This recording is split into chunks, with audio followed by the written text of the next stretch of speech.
organic, unpredictable, unknown, lovely, beautiful, a sense of fulfillment. This is part of the pleasures of life and not the chores of life.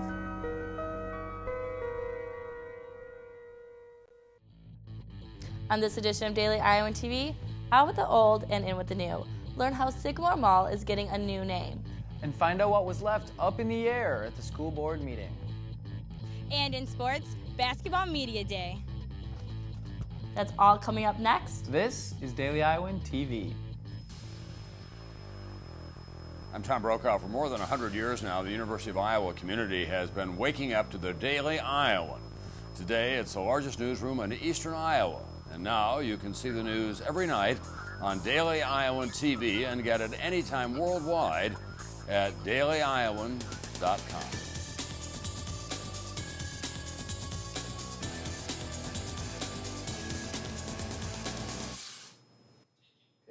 Hello, and welcome to your Wednesday edition of Daily Iowan TV. I'm Rebecca Swives. And I'm Jacob Esser. When it comes to shopping in Iowa City, many residents sometimes forget about Sycamore Mall on the east side of Iowa City. Recently, mall owners have taken this into consideration with their future renovation plans. Our own Stefan Duran has more. To the naked eye, Sycamore Mall looks like a space going in the wrong direction. In the last year, many of Sycamore Mall's stores like Von Maur have either closed or relocated their business due to limited mall traffic. To reshape this declining trend, the owners of Sycamore Mall have teamed up with Shive Hattery Architects to rebrand the mall into the Iowa City Marketplace. The areas that were shut down before the announcement are open again, and the positive thought of change has store owners talking. Some of it's come back since it reopened, and I think it's gonna change a lot here in the future. I think the rebranding is gonna be a really good idea. I think it's gonna bring a lot more people here. The rebranding of the mall is what visitors and owners alike feel is necessary to see a change in the right direction. Visions for the new Iowa City Marketplace will include open areas of the mall to offer a more social gathering aspect to the mall. Although the mall is still offering leasing options, Tim believes the social aspect of the Iowa City Marketplace will help its attendance. I think they're going to be much more of a community feel and community-oriented, trying to bring people in with maybe some events and just make it a nice place for families for the east side of Iowa City. Not much has been said yet on when the mall will start its reconstruction or how much it will cost, but mall owners are hoping to see things get started in the next couple of months. Stefan Duran, Daily Iowan TV. The University of Iowa campus is a smoke-free campus. But what should officials do about smoking that isn't actually smoking? Electronic cigarettes emit vapor rather than tobacco smoke, and the issue of how to regulate them on campus was one of many issues the UI Faculty Council discussed in their sit-down meeting Tuesday night. The UI banned smoking in 2008 under the Smoke-Free Air Act, but the battery-powered cigarettes were never addressed. But students shouldn't expect any new policies on e-cigarettes anytime soon. Council members had split opinions on the topic and therefore took no action on the issue. The Iowa City School Board met Tuesday night to discuss their plan to build 3 new elementary schools and 1 new high school. But there was a setback. The discussion sparked debate when Superintendent Steve Murley suggested officials wait to redistrict. This would push back the beginning of the diversity policy. The policy was created to help balance social and economic levels in the schools. After the meeting, the school board was left with a major question on whether to move forward or not. You know, do we go ahead and push that forward so we can meet those benchmarks when that might mean that redistricting is not in sync with the phasing plan? No action was taken last night. Instead, the board pushed the subject to their October 22nd meeting. It's day 9 of the government shutdown, and now U.S. veterans may begin to feel its effects. Wednesday afternoon, members of the American Federation of Government Employees gathered outside the Iowa City Veterans Hospital to protest. Earlier that morning, officials said if the shutdown continues into late October, veterans won't receive their disability compensation. Over 3.8 million veterans would be affected. Now let's take a look at some news beyond Iowa. 600 Boston bus drivers went on strike yesterday due to a difference of contract terms. The strike left 30,000 children stranded without rides to school. Police officers had to transport the children in the police cars. The strike ended Wednesday morning and bus drivers returned to their normal routes. U.S. officials announced Wednesday morning their decision of cutting funds to Egypt will come later this week. The announcement follows a violent week in Egypt, with dozens of people being killed due to clashes with the government. The U.S. currently provides Egypt with $1.5 billion a year in aid. Iowa SJMC. Want a major that'll take you somewhere?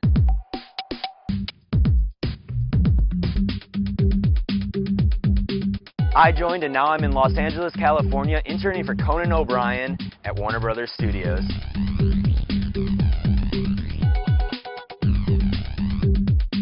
I joined and now I'm working in public relations for diabetes research. SJMC. Coming up later in the show, afraid of needles? Me too. Stay tuned to hear how you can get flu vaccines in a whole new way. And later in sports, Intermat has released its preseason wrestling rankings. Now we'll hand it over to our own Tiara Simpson with your weather forecast. Tiara? Thanks, guys. Today was another beautiful day with a high of 73 degrees. We have yet to see the sign of fall weather, and the warm temperatures we've been experiencing is going to be sticking around a bit longer this week. Tomorrow morning, we'll start off with a cool 61 degrees. Moving into the afternoon, that temperature will rise to 73 before dipping back down to 66 degrees in the evening. Looking towards the rest of the week, Friday will be 77 degrees with a 20% chance of rain. Saturday will be 73 degrees with a 40% chance of rain. By Sunday, we should see the temperature drop to 68. Monday and Tuesday will be the low 60s with a 60% chance of rain on Tuesday. Well, that's all I have for your weather. Hopefully we will be able to bring out our fall apparel this weekend. Back to you two at the desk. Thank you for that, Tiara. And yes, indeed, it was a beautiful day out today, and I hope it doesn't change for a while. But it's going to get cold, which means we need to start preparing for flu season. Two of my not-so-favorite things. But, luckily the UI Student Health is geared up and ready to help students get their annual vaccinations. Flu shots not only stop the flu virus, but helps to prevent people from obtaining the virus. Student Health distributes around 3,000 to 4,000 flu shots per year. Vaccinations through a needle cost $25, but students this year get another option. A new nasal mist form is also available for $35. The vaccine will be administered until spring. One nice thing about our flu vaccine this year is we are only carrying the quadrivalent version of flu vaccine, which is 4 strains of circulating flu viruses are contained in our vaccine. For more information on the flu shots or Student Health, you can visit the website listed below. And now it's time for our Wednesday segment of Hawkeye Buzz with our own Alyssa Bergamini. Alyssa, what's buzzing? Hello, my fellow Hawkeyes, and welcome back to this edition of Hawkeye Buzz. Although the homecoming spirit has died down from last week, royalty is now upon us. Okay, I know what you're thinking. Kate Middleton is here. Not quite, but as promised, I caught up with the reigning queen at the University of Iowa. Take a look. I'm here with Ashley Vanema, Iowa's 2013 homecoming queen. How does it feel to be Iowa's queen? It's pretty awesome so far, being able to walk down the street and have people recognize who you are, and obviously the crown is pretty exciting to be able to be part of it. And what are some of the perks that you've had so far in this role? To do a photo shoot next week with BCB Clothing, and I think the best part is being able to make 11 new friends for the people who are on the court. We got so close over the past week that it's just amazing to be able to meet tons of people who have been involved on campus. And you told me earlier you had to wear a lot of yellow and black this week. Is that right? Definitely. I definitely had to scrounge through my apartment and talk to my roommates to try to find as much black and gold as I could. Well, congratulations again, Ashley. Alongside the queen at Kinnick Stadium during Saturday's game was Chance Sullivan, who was crowned homecoming king. Well, that wraps up things for today, so have a great weekend. And Rebecca, Jacob, back to you. Thanks, Alyssa. See, now Iowa City has new royalty, just like England with Prince George. Ah, yes. I mean, we'll have to see if the same amount of publicity hits our Hawkeye queen. Possibly. Maybe. Now let's throw it over to Cody Goodwin for a look at everything black and gold. Cody? Thanks, guys. And while some have an odd fascination with the royal baby, my odd fascination lies with my hometown, Kansas City Chiefs. Welcome back to your Hump Day edition of the Daily Iowan TV Sports Studio. And even though football has the week off, we have plenty for you on the program with basketball and wrestling seasons just around the corner. We start with the hardwood, where head coach Fran McCaffrey and his crew met with members of the media for their annual media day. The Hawkeyes finished the 2012-2013 campaign 25-13 overall and a tough loss to Baylor in the NIT championship game. They entered 2013 with very high expectations, following one of their better seasons in recent memory. You know, I don't think there's any doubt that we are excited that people think enough of our team to rank us in the top 25 and project us to be in the NCAA tournament. That's exciting. It's an accomplishment for some of the guys who've been here and haven't had that before. But the reality is now we have to go out and do it. In order to live up to those expectations, the Hawkeyes are going to have to rely on the leadership of senior Roy Devin Marble, who is expected to play the majority of the season at the point. Well, I would say I expect him to be our point guard. If he's our starting point guard, I want him to play like a point guard. I want him to think like a point guard. And to me, that means you engineer victory at home, on the road, late game. Every game's different. Some are more fast, some are slower. And you're going to see changing defenses. Sometimes you'll see one defense. You know, he's been through so much. I think he's at a point in his career where he completely understands what's necessary at that position. I think I can do a lot of different things, you know, from scoring to getting guys the ball where they need to get it. I understand my personnel very well. I know what guys can do well and can't do well. I don't put them in predicaments where I feel like that's not going to be successful for them. So I understand all that, and that's something as a point guard you got to understand. And there are also plenty of new faces on this Hawkeye team, including highly touted freshman Peter Jock, who garnered a lot of attention this afternoon. I know he can shoot the ball in the hole. I mean, he is as good, as I said, at doing that. And when we went overseas, he was our second leading scorer.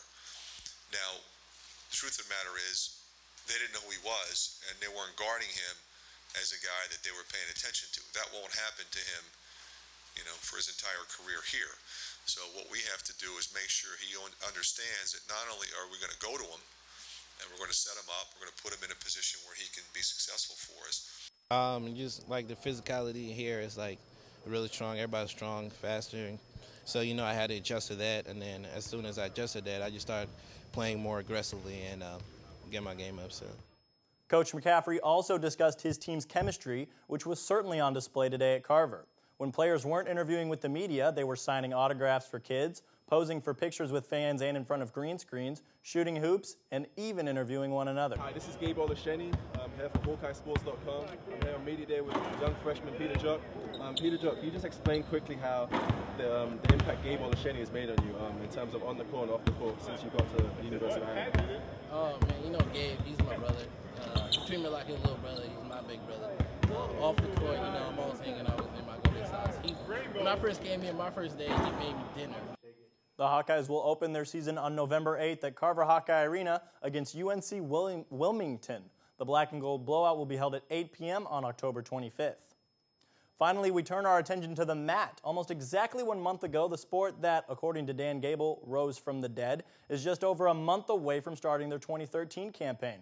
With the season quickly approaching, Intermat released both their preseason team and individual rankings, listing the Iowa Hawkeyes as the number 2 team with 99 points, just 2.5 points behind number 1 Penn State.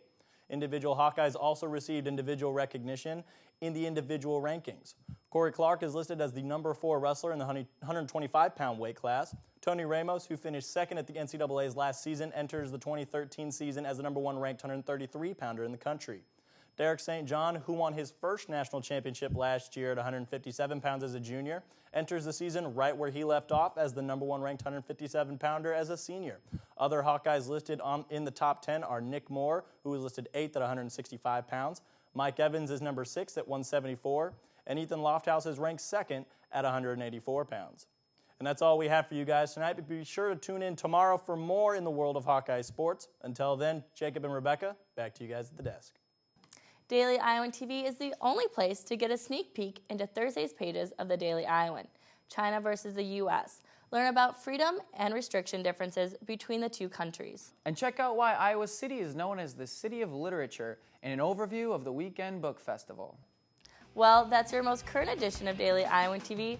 Check us out at the same time tomorrow or anytime online at dailyiowan.com. Thanks for watching, everyone. Enjoy the weather and have a great night.